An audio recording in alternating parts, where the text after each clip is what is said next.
Class 9th chapter 6 lines and angles से MCQ करने वाले हैं। फर्स्ट सेट हमारे पास है, इम्पोर्टेंट क्वेश्चन रहने वाले हैं। First question, two lines intersect, if two lines intersect the vertically opposite angles are. Two line intersect करें, वर्टिकली अपोजिट एंगल क्या होते हैं हमारे, इक्वल होते हैं। कौन से होते हैं vertically opposite angles? Two lines हैं,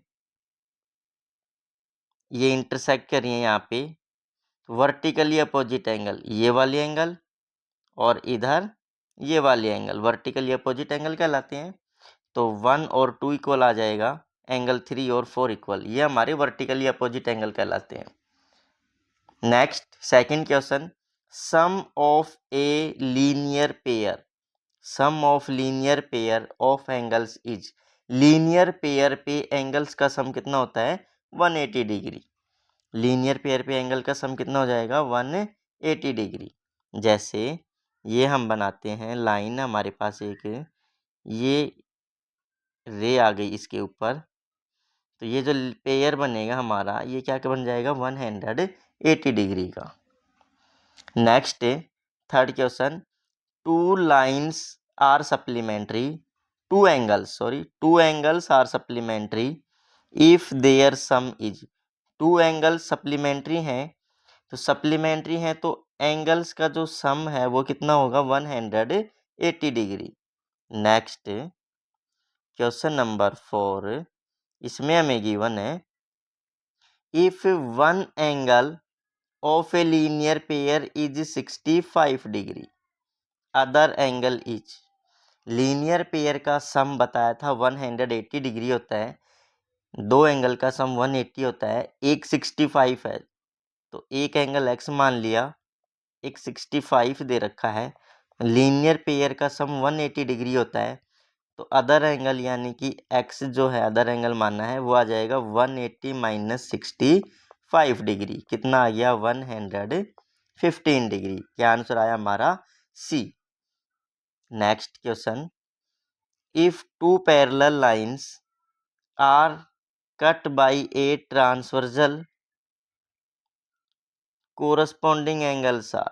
टू पैरेलल लाइंस हैं, ट्रांसवर्सल लाइन से कट कर रखा है, कोरस्पॉन्डिंग एंगल बताने हैं क्या होते हैं। कोरस्पॉन्डिंग एंगल क्या होंगे हमारे?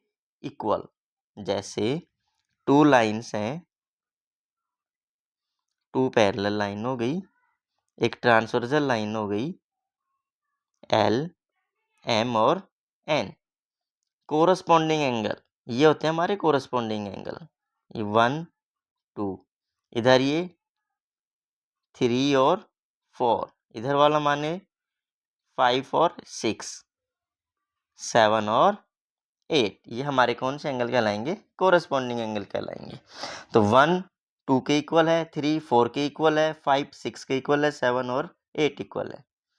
Next question number 6, alternate interior angles are equal when the lines are. Alternate interior angle अगर इक्वल हैं तो वो लाइंस कैसी होंगी? टू लाइंस है, एक ट्रांसवर्सल लाइन है,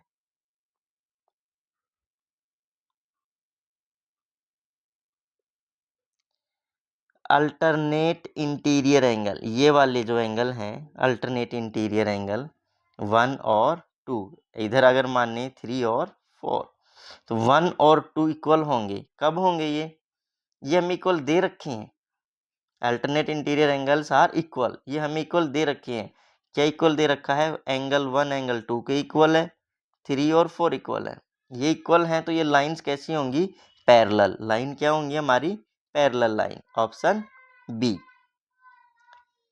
नेक्स्ट क्वेश्चन नंबर 7, इसमें हमें गिवन है, which pair always forms a linear pair. Which pair always form a linear pair. Linear pair की फॉर्म क्या है इसके अंदर हमें बताना है। Adjacent angles whose sum is 180। Adjacent angles जिनका सम क्या हो? 180 डिग्री। वर्टिकली अपोजिट, कॉम्प्लीमेंट्री या अल्टरनेट। तो pair always form a linear pair. Linear pair में क्या होता है, एडजेसेंट एंगल का सम 180 डिग्री होता है। जैसे ये लाइन है, ये एक रे हो गई इसके ऊपर, तो ये वाले जो एंगल हैं ये एडजेसेंट कहलाएंगे, इनका सम क्या हो जाएगा 180 डिग्री। नेक्स्ट क्वेश्चन नंबर 8, इसमें हमें गिवन है if one vertically opposite angle is 48। क्या गिवन है, एक वर्टिकली अपोजिट एंगल गिवन है, दूसरा बताना है। वर्टिकली अपोजिट एंगल्स क्या होते हैं हमारे, इक्वल होते हैं। वर्टिकली अपोजिट एंगल क्या होते हैं, इक्वल, बताया था अभी। तो ये एक 48 का है तो दूसरा भी कितने का होगा, 48 डिग्री का होगा। Next question number 9, interior angles on same side of transversal are. इस बार बात हो रही है interior angle on the same side of transversal. बना के देखिए, दो पैरेलल लाइन ले ली हमने, एम एन, ट्रांसवर्सल लाइन है, इसको नाम दे दिया हमने L. Interior angle on the same side, ये वाले एंगल क्या नाम दिया मैंने इनको, 1 और 2। ये वाले जो एंगल हैं सेम साइड, ये क्या होते हैं, इनका सम जो होता है वो हमेशा 180 डिग्री होता है। Interior angles on the same side of transversal are supplementary, इनका सम कितना होगा 180 डिग्री, इसलिए क्या बन गया ये supplementary. Next question number 10, if one corresponding angle is 110, एक कोरस्पॉन्डिंग एंगल कितने का है 110 का, तो अदर क्या आएगा, सेम होते हैं कोरस्पॉन्डिंग एंगल, पहले भी बताया था। कोरस्पॉन्डिंग एंगल्स क्या होते हैं, इक्वल। अगर टू पैरेलल लाइंस हैं, ट्रांसवर्सल लाइन से कट कर रहे हैं, तो कोरस्पॉन्डिंग एंगल इक्वल हो जाएंगे। नेक्स्ट क्वेश्चन नंबर 11, इसमें हमें कहा two lines intersect to form. Two lines intersect कर रही हैं हमारे पास, माना ये दो लाइन है, एक एल है एक एम है, इंटरसेक्ट कर रही हैं, कितने एंगल बन रहे हैं, 1 2 3 4। कितने एंगल बन गए, 4 एंगल बन जाएंगे हमारे पास। Next, if one angle is 35 in a linear pair, linear pair में एक एंगल 35 का है, एडजेसेंट एंगल्स बताओ, यानी दूसरा एंगल बताओ कितने का आएगा। लीनियर पेयर में कितने का होता है, एंगल का सम 180 होता है। एक 35 का दे रखा है तो दूसरा कितने का आ जाएगा 145 डिग्री का, उसमें से माइनस कर देंगे। इस तरीके से डायग्राम बना लेना।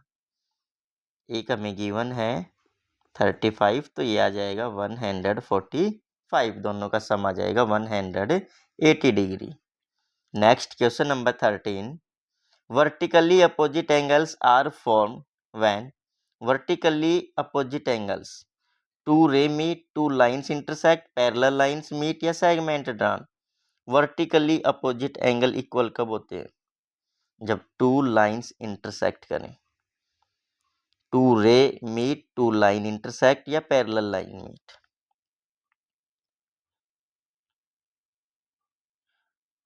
अच्छा, ये वाले एंगल वर्टिकली अपोजिट एंगल्स क्या हो जाएंगे हमारे पास, two lines intersect.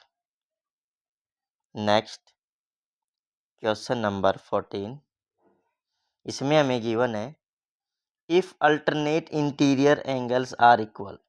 Alternate interior angle equal हैं तो वो लाइंस कैसी होंगी, पैरेलल। बताया है, काफ़ी बार बीच में यूज हुआ है। Two parallel lines are equal and transversal line cut intersect them, then the alternate interior angles are equal. Next question number 15, which statement is always true? कौन सी स्टेटमेंट ट्रू है, corresponding angles are equal for parallel lines, सही है बिल्कुल। Vertically opposite are supplementary, नहीं। Linear pair sum 90, नहीं 180 होता है। Alternate interior always unequal, no equal होता है। तो हमारा आंसर क्या आ जाएगा, ए। वीडियो अच्छी लगी हो तो चैनल को लाइक शेयर और सब्सक्राइब करें।